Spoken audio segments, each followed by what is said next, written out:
Thing. Yeah. Welcome to the Clause YouTube channel. Together, we strive for a safer, secure, and more stable world.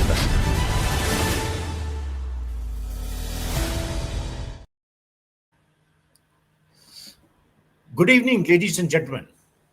Welcome to IIRF Clause weekly podcast. As you know, IIRF Clause weekly podcast is a collaborative venture of two leading independent Indian think tanks, and that is the Indus International Research Foundation and the Land Warfare Studies, the Center for Land Warfare Studies. Today, in this talk, we bring you once again Major General Sudhakar Jee, who I am sure needs no more fresh introduction on this platform. This is because today he is perhaps one among the most articulate, insightful, I think knowledgeable geopolitical analysts in circulation on print, digital, and electronic media. Primetime shows love him, love to host him, and the audience love to listen to him. Like many others, I have been hosting him in our shows along with other esteemed panelists. And one thing that I always felt that we often do not do justice to him and the amount of knowledge and information he has to share with us in the limited time panel discussions make available to him. Gentlemen, ladies and gentlemen, therefore I decided that for once I will give him full time to talk on something that is of vital importance for India's national security. As you all must be knowing, that strategic sensitivity and vulnerability of Silicon Corridor is called India's chicken neck dilemma. We all know why China made its infamous strategic move in Doklam in 2017. But what we may be losing sight of is what serious development have been taking place since Doklam episode and this at this sensitive corridor, and how a deep strategic conspiracy is being hatched by India's adversaries to tighten the noose on India's chicken neck. General Sudhakar sir, welcome to yet another episode of IIRF Clause weekly podcast. You had recently published an article in the India Sentinel magazine by the title The Devil's Triangle. And the things you talked about in this article under the above heading attracted great attention in the strategic community. So much so that I believe Asia Net News channel picked up your article and ran a full show with you on this topic. So tell us in detail, what is this that you call Devil's Triangle? Why knowing and closely monitoring its development is so important for India? Did you, sir, import this term from somewhere, some other publication, or is this term coined entirely by you to highlight its gravity? General Raj, Sudhakar, sir. good evening, Raj. Thank you. Thank you for getting me to your show. And I'm really Yeah. flattered. You Nobody guys, has. please put the slide, please. Sir. Yes, sir, go ahead. I'm grateful to you for heaping so much of praises which I least deserve. I'm just a retired soldier, try to keep myself engaged in issues in which I feel I can contribute to the nation building and national security so that neither me nor you, none of us, we expect our country to be caught in the back foot. I don't want my country to be surprised ever like Galwan or like Kargil. I want to stay ahead of the loop. I want my nation to stay ahead of the loop. It is from that perspective that I try to do my little humble bit sitting at home. So now coming straight to the devil's triangle. Last question first. It just came out from my mouth. You see, one of the reporters of the same newspaper, I suppose his name is Anish Singh or somebody, or his chief editor, somebody was taking my view. Since I am joining the dots, keeping in touch with what is happening, so I have a better conclusion. I just came out from the mouth that it is the devil's triangle. If India doesn't wake up in time, then we are getting ready. We may be surprised by another Pahalgam like incident. It may not be Pahalgam as such, Pahalgam like incident to the eastern flank. So that came out from my mouth. And soon after that, I think within a couple of hours, the chief editor sent a message. No, no, no, no, no. You get, what does he have to say? Get a video clip, so and so, so and so. So they took it out within a very short possible time, made a podcast or panel Yes. discussion. And so, now why did I say this? I said this, ladies and gentlemen, these are my views, because some of you, you have all the liberty and freedom to contest and decimate me. These are my views. I may be wrong, but I'm more than convinced that having dealt with immediate neighborhood, extended neighborhood, and strategic neighborhood, having dealt with countries like Bhutan and Doklam and Bangladesh in detail, having served in Tawang, I have been a Tawang Brigade commander and GOC Eastern Ladakh. Also, I have been in the middle sector. I am a Chinese qualified, if not entirely, partially, I would say. And I have been dealing with the border management extensively. So I feel that I'm better informed to comment on this issue. But should there be any gap, the audience is at liberty to comment. But constructive criticism is always better. If you give a point, give a counterpoint also. How can we progress? Because we are retired people, we don't have libraries to support us. We just Certainly. relate our research on the open domain. So coming to the devil's triangle. Now, ladies and gentlemen, I just want our audience to keep in mind a couple of timelines. First and foremost is 5th August 2019 when the Article 370-35 alpha was abrogated.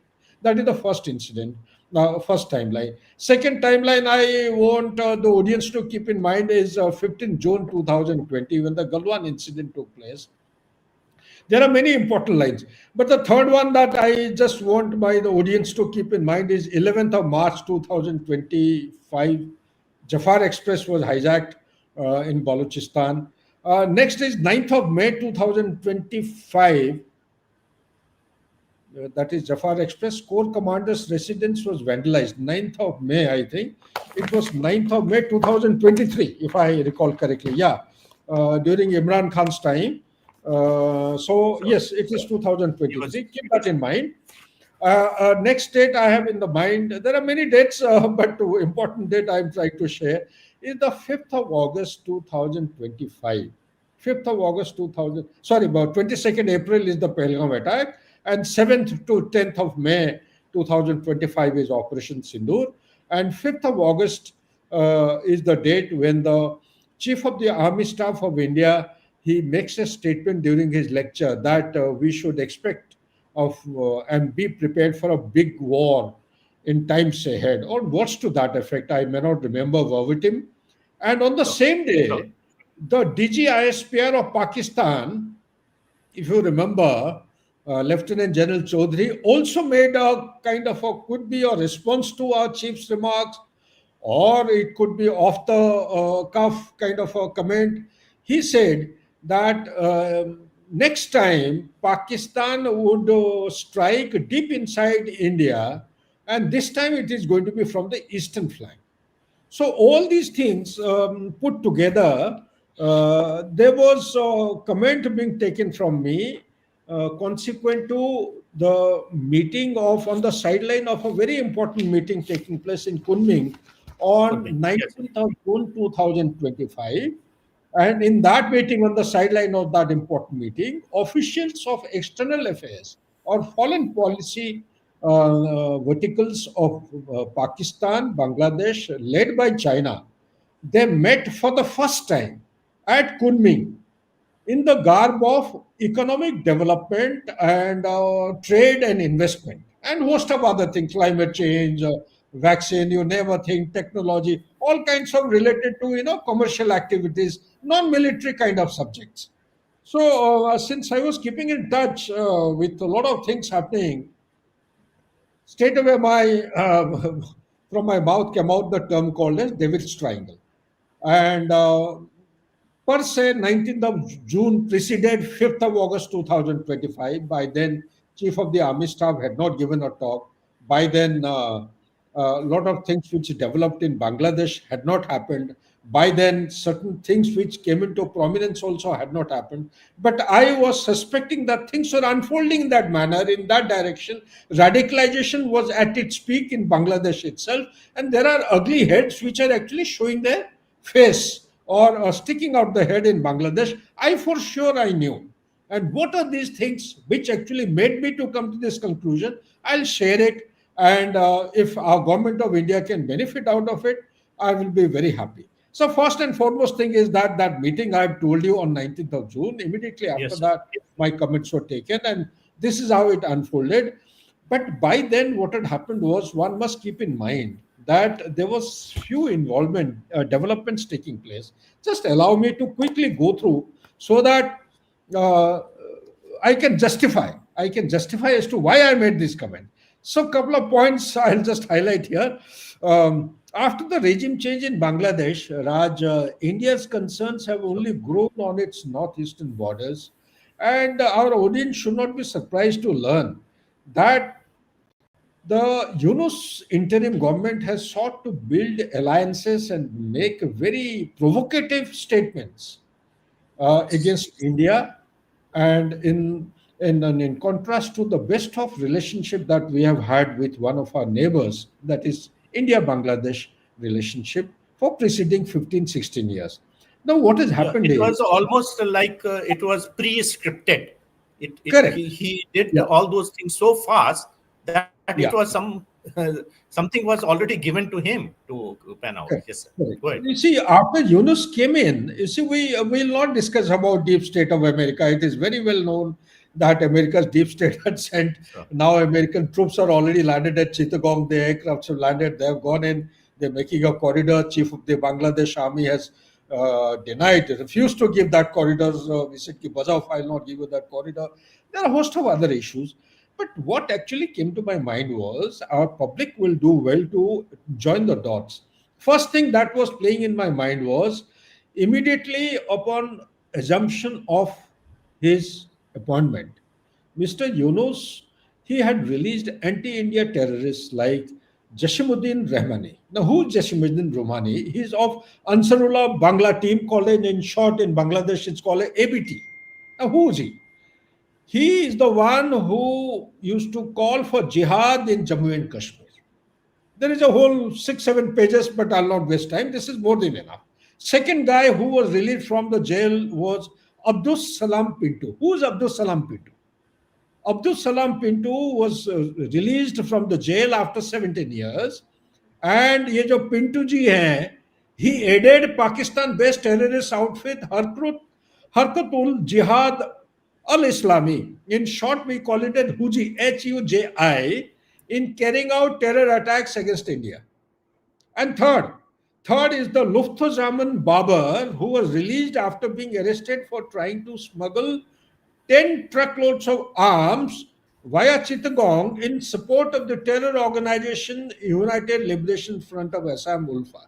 So these are the three, the kingpins. But apart from that, I was in USA or traveling abroad when I got a message, I think last year in the month of August, Ulfa bases, 28 places or more than 28, Ulfa had planted IEDs, out of which 8 were recovered by our very proactive, fast-moving response matrix of Assam police and the military component there. This was sometime in the August. So when I was carrying out research in the Western libraries, I found that there is a bigger conspiracy unfolding, which India government or most of us dealing with the subject, maybe possibly events are overtaking in a country like India. Either we are pushing it down the carpet, giving a low priority, or our security apparatus is seized with the situation. So I started going into the details, and the details came out like this. First and foremost thing is that you must keep in mind, while this particular trigger happened last year in the month of August, Ulfa incident, uh, carrying out study, extensive study as to what is unfolding, and a couple of issues came to my mind very sharply. One of them happened to be uh, the ISI chief of Pakistan Army. He visited Bangladesh on, if I am not wrong, if I respect my memory, sometime on 23rd January 2025, Lieutenant General Asim Malik. Okay, so he visited for the first time to build intelligence sharing networks. Now, his visit actually became a kind of a turning point. Turning point towards what? Turning point in relation to, creating something akin to East Pakistan prior to 1971. Exchange of intelligence sharing means what? In military science, this is the building block or the foundational building block to plan serious and intense operations ahead. So I was keeping a close watch, and therefore my mind straight away went to, when people asked me questions about 19th of June Kunming meeting. Actually, the bell was already ringing in my head that with the ISI chief having had come, please correct me, Raj, if I am wrong in the date. I think it was sometime in January 2025, the ISI chief came, and he was So, received by the Quartermaster General of Bangladesh Army. Incidentally, the Jamaiti want Quartermaster General of Bangladesh Army to take over as the chief if there is a military coup, by the way. These are the inside truth I'm sharing with you. So, therefore, I joined the dots, and it connected me to the trilateral cooperation meeting for trade and investment in Kunming. So, what? What happened? But one of the important things that was happening in the background, which was playing in my mind, is there is a group called as Three Brotherhood Alliance in Myanmar. It came into existence in 2019. This Three Brotherhood Alliance, it comprises of Arakan Army, Myanmar National Democratic Alliance Army, Tang National Army. They came into existence in 2019 somewhere in Shan province. You are aware, you are conversant with all those areas, Raj. So Shan province is the so northern province. Okay, you have Shan there, yes, sir. and as you are coming towards the India's eastern flank, you have Sagaing province. Thereafter, you have Chin province, and below south of Chin province is Arakan province. I think we got Rakhine province. So Rakhine. this is Yeah. how Rakhine. This is how they are aligned. So I'm talking about a province which is sharing a border with China. And along the border, very short distance away from the border, there is a place called Ruli, Rully, where you have, name any state of the art equipment, no licensing, you get less than half the price, throwaway prices. How it comes, how it is being managed, nobody knows. You talk about the drones, talk about loiter ammunition, talk about RPG, talk about Starlink, platforms. Everything is available there, and there are some products which are available free of cost. So from really the place where you have Paresh Barwa, at one point in time, Ulfa leaders, they used to be given, they have a camp there. They have rest houses built by China. Okay, so that is how it is looked after by these people. So from this, now why did this alliance came into existence? They came together to launch an operation called as 1027 against whom? Against Myanmar, the military junta or junta. It is called a Tatmadaw. Okay. So it is an offensive Kathmandu, which yes. was, yeah, which was planned then in 2019. They kept on building up. They captured, to the best of my knowledge, in a short time, 220 army bases or camps. Okay, military camps, 220 in a very short time. And in the year 2025, this year, they had already mobilized the forces. And we all know that the Arakan army is poised just opposite Bangladesh, which has got a border of 237 kilometers in the Rakhine province or Rakhine province. So that is the Okay. background. Why am I stating this particular background is on the lines of Three Brotherhood Alliance. They used to be called a Three Brotherhood Alliance. On the lines of Three Brotherhood Alliance, there is a Brotherhood Alliance which has come into being in Bangladesh. Most of us are dismissing. We are not attaching importance. But it is so uh, It is so powerful. It has a huge potential to not only radicalize but to carry out very serious terrorist activities deep inside our hinterland. What is this Fourth Brotherhood Alliance? Allow me to explain in next couple of minutes. The first is Arakan Rohingya Salvation Army called a ARSA, ARSA. Second one is Rohingya Salvation Organization, RSO. Third is Rohingya Islami Mahaj. In short, it is called as Mahaj. At places, it's called as Mahaj. I'm saying Mahaj. It is RIM. The fourth one is Rohingya, Arakan Rohingya Army ARA. Now, it is very important, ladies and gentlemen, to understand each of them very briefly. Each of them, I don't have time. They've got six pages to actually explain. Very briefly, 2 to 3 lines. ARSA or Arakan Rohingya Salvation Army was founded in 2013 as Haraka al Yakin. It is a faith movement. Haraka al Yakin faith movement. It was trained by Taliban. Please understand, it was trained by Taliban. Okay. So the leader of the incident group is Atallah Abu Amr Jununi, born in Pakistan. He is of Rohingya descent. He grew up in Makkah, Saudi Arabia. Keep this in the back of your mind. Second, ARSA was also responsible for Khamong Sikh massacre, where 99 Hindu women and children were killed. They have also been known to be involved in drug trafficking and other illicit activities and are declared as a terrorist group not just in Myanmar but also in Malaysia. There are 6, 7 pages. I'll skip the rest of it, but this is the highlight. Second one, I told you the RSO. Yeah. Yeah. Clarification, sir. All the four organizations that you are mentioning are basically Rohingyas. They are the Rohingya Muslims. Yeah, the Whereas the Rohingya. Arakan army is antagonistic to these Rohingya Muslims, and Yeah, yeah. they massacred them, and they They are massacred. also the Arakan army is also antagonistic to the Tatmadaw of Myanmar. Absolutely, absolutely. Bang So on. they Now, attack. correct. So The this is second what one, you are talking about are all Rohingya groups who have come together. yes, the Rohingya Salvation Organization. Just I'll skip the rest of it, but these two important lines I must share with you. Is at one point it opposed ARSA, and is said to have been used by Taekwondo to counter ARSA.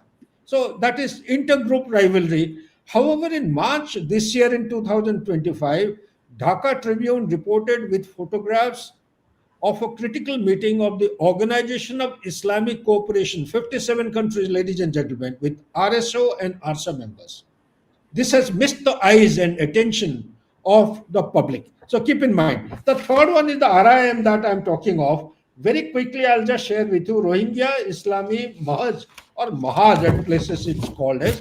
The RIM is led by Maulvi Salimullah, who controls many madrasas in Bangladesh. ARA or Arakan Rohingya Army, ARA, it is led by Nabi Hussain, a major trafficker of the Yaba pills, methamphetamine Yaba pills, had a bounty of 1 million takas on his head by border guards, Bangladesh. Nabi was on the run, but last year, first reports emerged of him having returned to Bangladesh. ARA is reportedly a proxy of Pakistan, and this coalition of Rohingya militant itself is said to be under the aegis of Pakistan ISI. Now, who's training them? Lashkar-e-Taiba and Jamaati Mujahideen Bangladesh, aligned with the global Islamist group Al Qaeda, are training all the four groups. And out of all these four, let me also share that ARA, Arakan Rohingya Army, led by Nabi Hussain, a major trafficker of the drugs, Yaba pill. He does a business of 500 to 600 crores rupees per month, Indian rupees. Per month. So I'll leave it at that, gentlemen, so that we come to the next issue. Next issue is that what actually came to my attention, caught my attention, was that Turkey was playing a very important role. We have not actually related to the activities of Mr. Yunus. Mr. Yunus, he had gone on a visit. He went to Turkey. He called on the chairperson, the mother of Emir of sorry, he's met the Turkey leadership.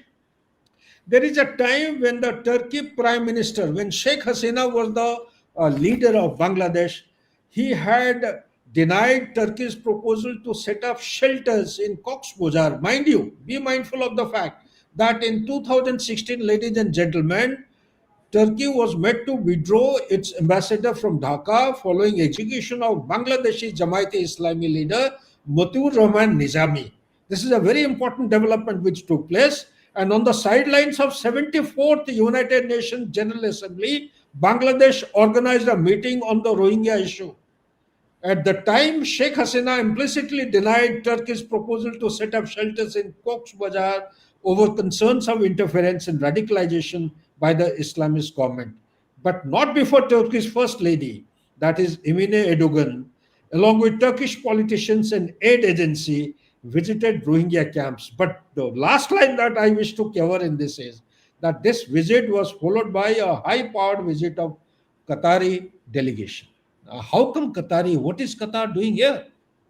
This is where actually my ears and eyes they started going up. I started carrying out my open source investigation. Then I came to a conclusion that there is an issue with regard to rejuvenation of attempts by Turkey or Turkey to rejuvenate its status as a ummah in the fighting which is going on between Saudi Arabia, Iran, and Turkey. One.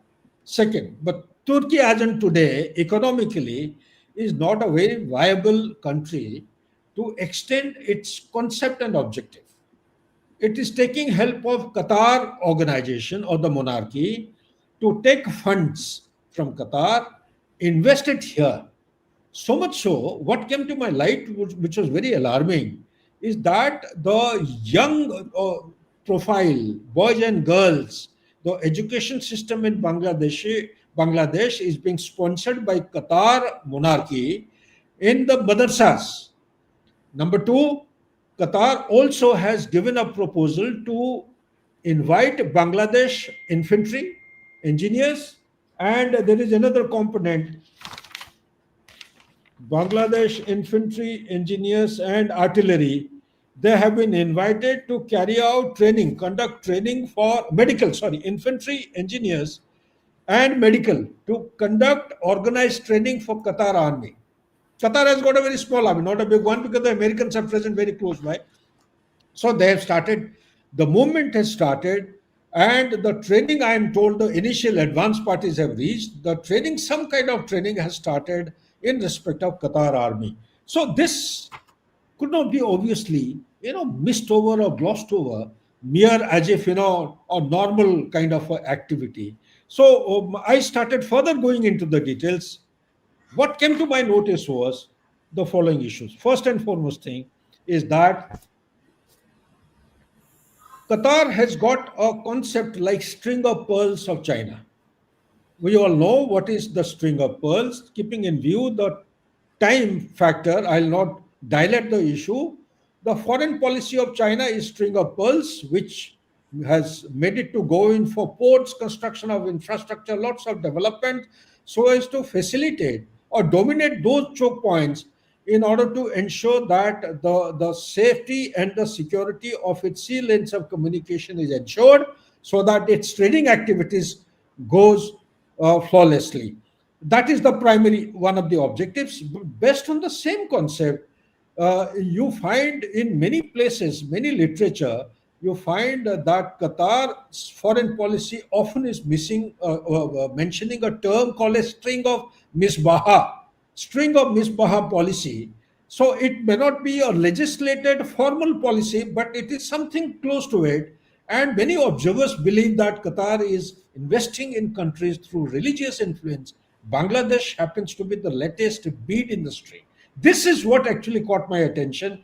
Qatar, the other day we were discussing with the Nepal, and I got the details. There are Nepalese who are working in security apparatus there in Qatar. They have been told, they have been threatened, in case you want pension, then you have to convert. So that is why I'm trying to relate and bring out this issue. Last point I wish to highlight in this is that I have told you the Bangladesh early childhood education is being revamped with the help of Qatar, this thing. But the most important thing is the Turkish delegation, after Yunus took over the reins of Bangladesh, the trade minister of Turkey was Mr. Omil Bolat. Mr. Omil Bolat, during the meeting, they had a meeting, he suggested the following things. First thing he said, Turkey could take over the role of India and other nations in Bangladesh's import markets. Second, Qatar, on the other hand, was planning at that point in time to take hundreds of Bangladeshi soldiers to work in Qatar armed forces, like the way I had brought out, utilizing them to train infantry, engineers, and medical. Third, it was not mentioned. It is not there in any of the document. This is my, I'm joining the dots.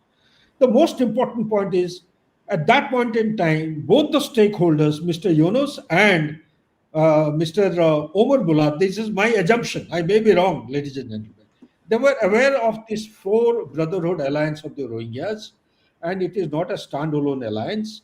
The alliance is wider. They have got ready and prepared for radicalization that Bangladesh is facing is totally irreversible, just like Afghanistan. And let's not forget about the map which appeared in Dhaka University on 14th of April, which said the following things. It is very, very important, ladies and gentlemen. It is called as Pohela Boisak. Pohela Boisak is the Bengali New Year on 14th of April.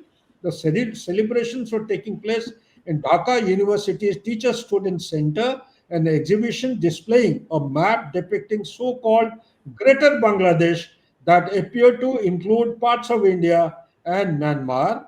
This map included extensive regions of India's northeast and eastern states to include Assam, Meghalaya, Tripura, West Bengal, Bihar, Jharkhand, Odisha. It also included the Myanmar Rakhine state, you call it Rakhine, I call it Rakhine state. And what it actually highlighted also is that there is a Turkish NGO linked to an Islamist outfit who was the sponsor of this particular map. Because on the map, there was a stamp, there was an insignia or monogram of this particular NGO, and the Bangladesh authorities and the organizers, they somehow said denied any political motive, saying the map was a historical reference to medieval Bengal Sultanate. There have been many TV programs on the issue launched by Didi.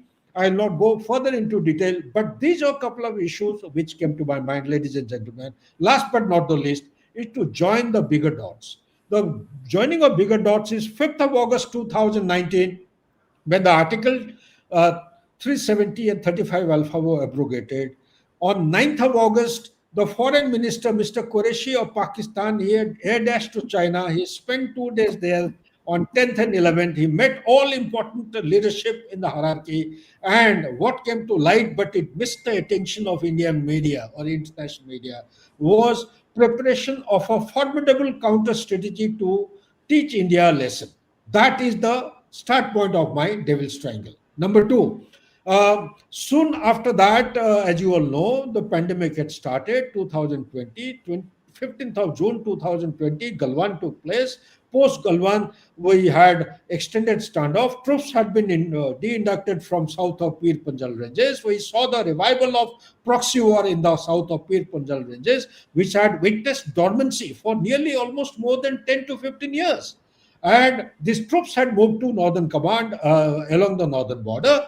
The extended standoff, despite disengagement, assured disengagement from Depsang and Demchok, they continue to remain along the northern border of 3,488 kilometers, and their side as also our side. But some degree of thaw has started. Some kind of talking has started. Some kind of embargoes, lifting of embargoes on the tunneling, the tunnel boring machine, fertilizer, and the graphite required for electric vehicle have been lifted by China. So there is a thaw, there is a move ahead in the Indo-China relationship. Also, new groups have informed how to prevent recurrence of Galwan-like incident with China. So while there is a progress going on, but it cannot actually miss the attention and the eyes of the defense analysts of the fact that as on today, Pakistan has got close to 81% close to 81% of military hardware, weapons, equipment, missiles, all kinds of things, aircrafts being imported from China today. If you take the statistics of 2020 to 2024, you'll find the average is coming more than 81% of Huge. Pakistan's arsenal or inventory. Same goes for Bangladesh, it is 82%. Plus the military deal without any payment, training, exercises, their dockyard at Kutubdia, the naval dockyard, then you have Chittagong, you have roads, tracks, pipelines, you have bridge across the Padma Bridge, the railway line, etc., have been built. And there are a host of 38 billion US dollar has been committed by China to be invested in Bangladesh. By 2018, I was doing a presentation for IIT PhD students. In that, the calculation had come to 13.8, but the latest in the evening when I checked up, that figure has crossed or about to touch around $20 billion have been spent on different kinds of infrastructure. You'll be surprised, ladies and gentlemen, that the Dhaka Stock Exchange has been taken over by a consortium of banks, by the state-owned banks of China. Our NSE, National Stock Exchange, also was bidding for it, but we couldn't actually, come anywhere close to their bidding standards and the performance. So, therefore, what it brings me to is that the fact of the matter is that there is a China angle, there is an angle of USA having come in a big way, there is an angle of India's Act East policy, there is an angle of Islamic fundamentalism that I have shared with you. Pakistan not being able to digest the hammering that India has done during Operation Sindoor is all out to avenge itself and therefore trying to open up eastern flank.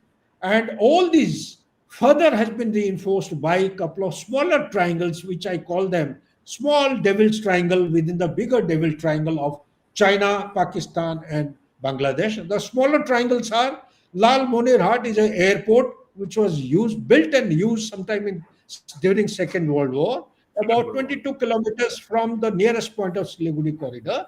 It is there in the Rangpur division of Bangladesh. Next is the Damak. Damak is approximately a very close distance to Siliguri corridor. They say roughly around 55 kilometers. It is in the southeast extension of Nepal, projecting towards, it is jutting out. It's like a dagger pointing towards the Siliguri corridor. They have selected this place. This was in the erstwhile Prime Minister Mr. Oli's constituency of Jaffa, if I remember correctly. 490 odd industries. Major of the share of the industries are being sponsored by the China. And next is the Jamperi Ridge. Take your mind back to 2017. We had stopped them at Dokala, 9 kilometers east of this point. China has developed a road through a village called a Pagda village, meandering across the mountains. It has come very close to the Jafferi Ridge, from where it is going to achieve a kind of a free and uninterrupted observation and of our Siliguri corridor. Next is the Gelefu. Gelefu is about 344 kilometers approximately to Guwahati railway station, around 200 odd kilometers, 100 kilometers to the Siliguri corridor. It's about 55 kilometers to Bogaigaon. This is a place between Bangladesh and Bhutan. It is in Bhutan, and this is a huge mega project going to come up, and major share of the finances are going to be sponsored by China, and it is called a Gelefu Mindfulness City. So, as the sensitivity of Siliguri corridor is well known, and we know what is happening in Bangladesh, this further added, a lot of thought process of security dynamism to the entire conclusion that I made Devil's Triangle. Similarly, you have another Devil's Triangle. It is called as, you have Bihar, UP, and Nepal. If you go further west, there is another one. It is called as, I've given this name to others, but I don't want to mix up here. It is about Uttarakhand, New Delhi, and Jammu and Kashmir. That is a Devil's Triangle. Because why I'm saying Jammu and Kashmir is, let me share very quickly. There are three regional caliphates. Daesh came in a very active form way back in 2014. In 2014, they had made a promulgation that they will make a global caliphate in next couple of years. By 2019, somehow they couldn't. And in 2019, ISI of Pakistan and ISIS, they came together. ISI of Pakistan offered the sleeper cells available in abundance in India, particularly West Bengal. Then you had Jammu. Jammu is consisting of majority are overground workers, and there are large number of tunnels 30, 40 meters under the ground which have been discovered, which are being used to push across trans-border terrors into Jammu and Kashmir. And you have the drone activities taking place across the border. And the third one is in Maharashtra. These are the three mother regional caliphates which have been offered to the ISIS. And these three mother caliphates have given rise to one small caliphate in UP, one caliphate in Assam, one caliphate is coming up in Bihar, such like things, The Red Corridor, which we are enjoying and celebrating today, is coming to an end. For all you know, unless we make persistent and consistent efforts as far as the law and order is concerned, as far as the socio-economic development is concerned, unless we ensure connectivity and quick, very rapid development in these areas, bring in education, roti, kapda, makan, and sadak, bijli, pani, etc., in a very quick time frame with double down effort, we may find that this red corridor may be exploited by these kind of agencies. And be mindful of the fact there are provinces like Bihar. There is a district called a Kishanganj district. The demographic profile has undergone very significant change between 1951, the first census which was carried out, with the latest one, that is 2011. The latest one is yet to be conducted.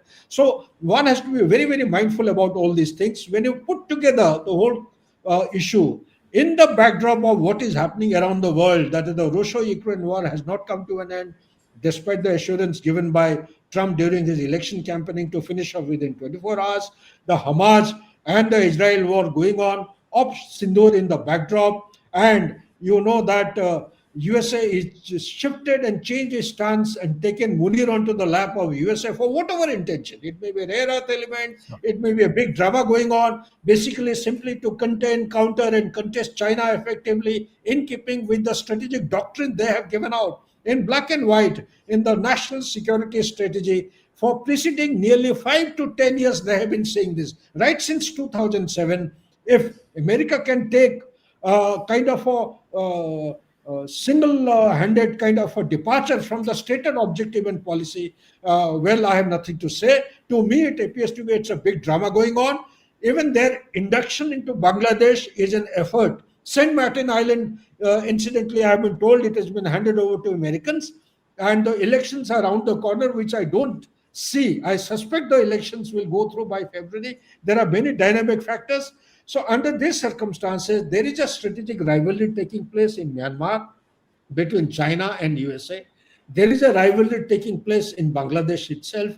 And there is also an intersection of a new sphere of influence of the strategic, I'm calling it a strategic international Islamic fundamentalism, or the sphere of influence of Al Qaeda. You have Hamas, you have, don't be surprised if you find Hezbollah there, you have Houthis there, you have Jamaat Islam, expanding its influence in Bangladesh. All these things put together, they may play mayhem in the eastern flank of India. Therefore, we need to be very careful. Back to you, Raj. Yeah, thank you, sir. There are a couple of things that you brought out. First of all, you brought out the involvement of Qatar and Turkey. I think there is one organization that is called the Muslim Brotherhood. It is a global organization. It started with the Arab Spring in Egypt, and the Al Qaeda, ISIS, and most of the very violent fundamentalist Islamic groups that created havoc in the world, were the product of this Muslim Brotherhood. Today, Muslim Brotherhood is a global organization, very active in Europe and America. They have issued a 100 years project how to bring down the Western civilization Their ideology is openly being preached in most of the European cities through their so many other NGOs, Islamic charity organization, and all these global activities being financed by Qatar, and there's a tons of literature. USA knows about it. At least Trump administration knows very well about it, and they are going to ban this Muslim Brotherhood organization, their bank. And interestingly, this organization is completely banned in Saudi Arabia, UAE, Bahrain, Kuwait. They cannot operate in these countries. They have been thrown out because these are the people who threaten the existing moderate Muslim rulers by fomenting trouble for them among the public, whereas the public is very much against this government. So you have mentioned, but you did not elaborate about the Muslim Brotherhood, and they have a global agenda. And you have very rightly said that they are being funded entirely by Kuwait, by Qatar and Turkey, and they have coordinated activity of Muslim migration to change the demographic of all the major areas of their interest. And if you leave the America and Europe and Middle East aside, the area that you are talking about, South Asia, is one of their focus of activity. Now, my question is that when you say the devil's triangle, what you actually meant is the nexus between China, Pakistan, and Bangladesh. And all that narrative that you have given was pointing out a coordinated effort in this Bangladesh episode between the China, Pakistan, and Bangladesh. And one of the symptoms, very major thing, you had brought out that this is called the Lal Murhi. Lal Munirhat. Murhi Lal is a abandoned this Second World War Yeah. air base which is being revived, and China is investing in this revival. And on the other side, you also mentioned that Dhamak, Nepal, the economic that corridor, this free economic zone is coming up, which is entirely being developed by China, and most of the companies who are taking part and going to be set up are Chinese, and they are all dual use. And on the third triangle, you said it is this. I am talking about the Siliguri corridor. Is the Genpam in Bhutan? This is also China is very much active, where it is again developing a economic zone, free economic zone, and again the similar template is being repeated, that they are developing roads, they are developing infrastructure and setting up companies, and they are all Chinese companies. And both of these economic zones can be easily used as logistic hubs and other military activity whenever China wants it to. Right now, they are all purely civilian. So my question is that if India knows about these developments, can't it be preemptively stopped? Like Bangladesh can be prevailed upon to say that they should not allow Chinese military activities to take at Damak. Bangladesh can be told in no uncertain terms that revival of such a with Chinese help inimical to India's security cannot be allowed, and of course Bhutan is. So can preemptively, diplomatically, India can do anything about it rather than wait for all these things to really come up in a big way and then pose danger to the Siliguri corridor? Do you think visualize India Yeah, diplomatically yeah, doing anything or can do anything. you're right, Raj. You see, you and me can actually, identify the requirement. The rest we So, leave it to the people who are serving to apply themselves, because neither of us are privy to the actual issues on ground. We are only so, studying, reading from the open domain. I totally agree with you that government of so, India must take proactive actions. And I'm given to understand, I was very delighted to hear one podcast today of one of the YouTubers, wherein the panelist went on to say that India has already entered Myanmar. Very delightfully, he was saying, in response to our thought process, that it is taking very proactive measure with regard to what I shared with you, Three Brotherhood Alliance and Tatmadaw, and trying to build up the flank from that side, being getting ready or be prepared for the worst eventuality. So while you and me can continue to sensitize in a very limited manner the audience that is going to watch or going to go through this particular proceeding, I'm very confident that that is why the latest Army Commanders Conference, the Combined Defense Services Conference, took place this time in Kolkata, the Eastern Command headquarters. That itself signifies yes, many. very, very symbolic, sir. Yes, sir. Very I can. symbolic, and because that actually gives you, because it is very far, and rarely we have such kind of conferences taking place in Eastern Command. The We Honorable never Prime had Minister, this yeah, in Calcutta, sir. We and never had, uh, in my preceding, memory, sir. preceding this event, he had planned his trip in such a way that the focus of the So, nation was being taken towards Manipur, towards Chorachandpur, these kind of things. Then he came to a couple of places, he inaugurated the railway line, and those kind of things. The shift of focus of the nation, it's a whole of nation involvement. And I'm given to understand, I really don't know. The podcast actually gave me to understand the following things, that we have taken very serious proactive measures.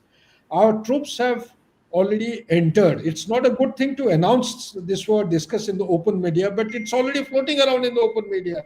We are there to secure our flank from the Myanmar side after having spoken to people in Myanmar and their authorities. Second, he was actually trying to project a point to counter the American troops. He went on to highlight one example, that one of the, either a conscript, a soldier, or an officer, he was found dead in one five-star hotel in Chittagong, in Bangladesh. To sir. which the Indian security agencies, they've shown their surprise, shock and surprise as to why and how this has happened.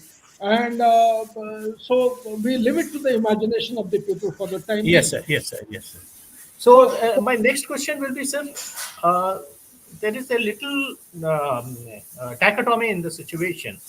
So, as you theorized in your Devil's Triangle, that there is a triangle between the China, Pakistan, and Bangladesh nexus, and the smaller triangle we have talked just now about Damak and Lal Mur, or this Lal Munir Lal Hat, Muri, Munir Hat, Lal Munir Hat. Lal Munir Hat, and Jelpan. This is the smaller triangle which is focused to here. So this is a very China. It shows that China is maneuvering in this area to increase its influence. Now juxtapose this to the latest development, what America is doing.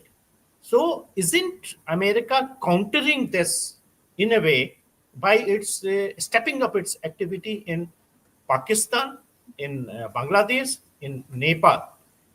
And if it is true, I mean, it is very, very obvious that America is doing to counter counter China. And why it is doing? Because basically India and Bangladesh under Sheikh Hasina, they refuse to be treated as a pivot to the counter China policy of America, and therefore America went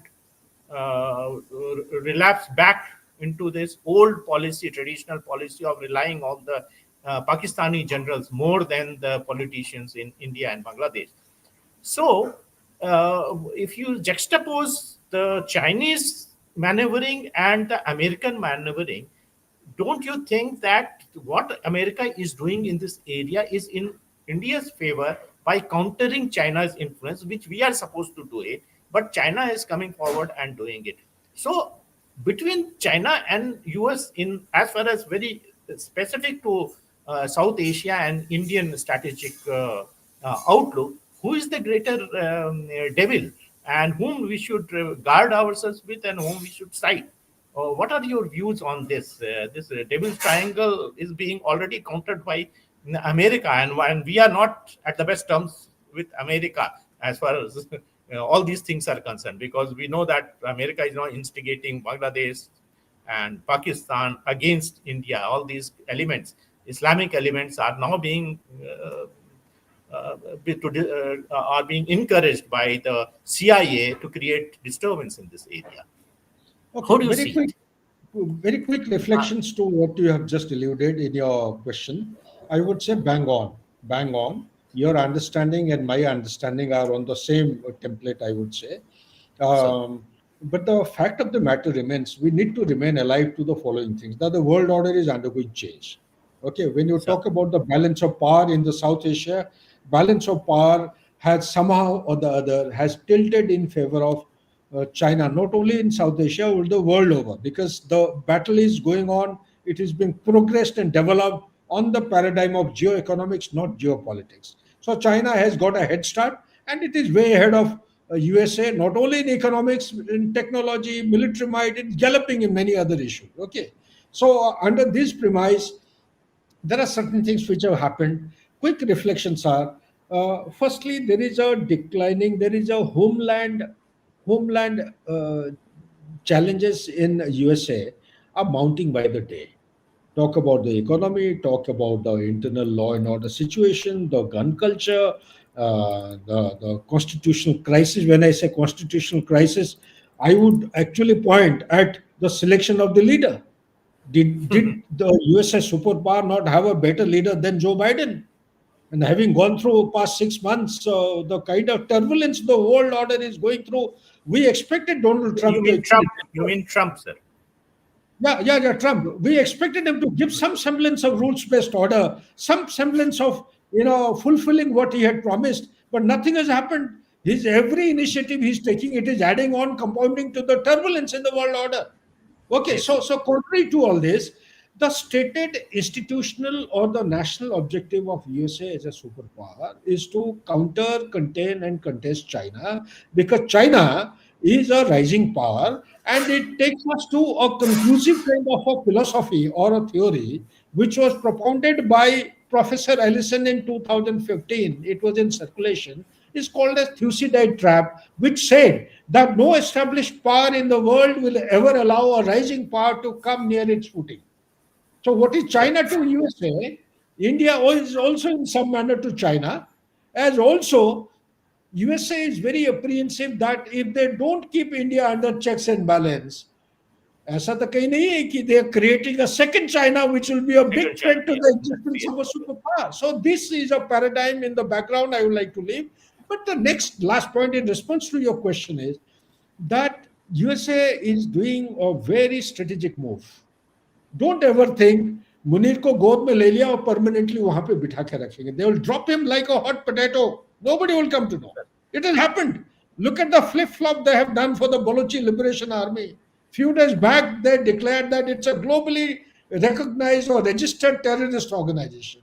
Yesterday, when China and Pakistan, they took up a proposal with the United Nations Security Council as per Article 1296 or so, 1999, to declare them. It has to come out, it has to be ratified in this thing. USA has gone on to USA, France, and UK. They have gone on to say, sorry, going based on the evidence available on ground, they do not support this proposal. You see the turnaround, very sharp turnaround. Okay, so what I'm trying to say, Bagram Airport. Why have they gone in back for the Bagram Airport in Afghanistan? They have gone in there, or they're going in. As per my Sir. information, they are already holding. But Already as per the landed president, it. They have given the ultimatum that you hand it over to us. Yeah. Otherwise, So, bad things will happen to you. This is correct. Trump's statement, sir, today. Okay, fine. So why have they gone in? Because basically they want to. They're saying they want to keep Iran, Russia, and China under surveillance. But basic target, as I understand, the nuclear establishment of China is just about 1 hour's flying time from Bagram airfield. Also, by sitting out there, they have within the turning radius, operational radius of operation, to dominate the Pakistan, those fringes which are very trouble torn. Also, they have another. This is a very very satanic. I call it as a satanic triangle of states. The satanic triangles are Afghanistan, Pakistan, and Iran.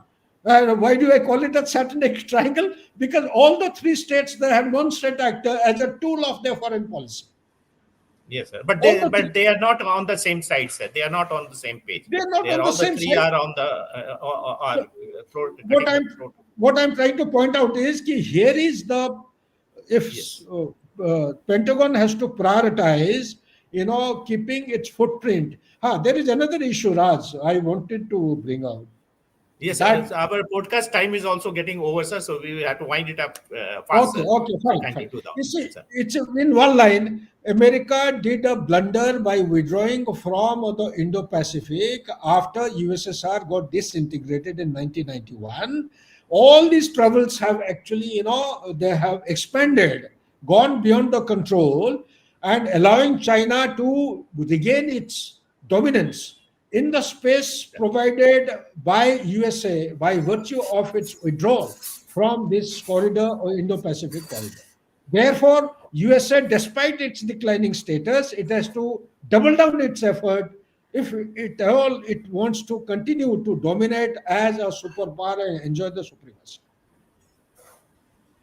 Yes, sir. So we will have to now wrap up our podcast, sir. And you are You given could a take very one more question. We could take one more question very quickly.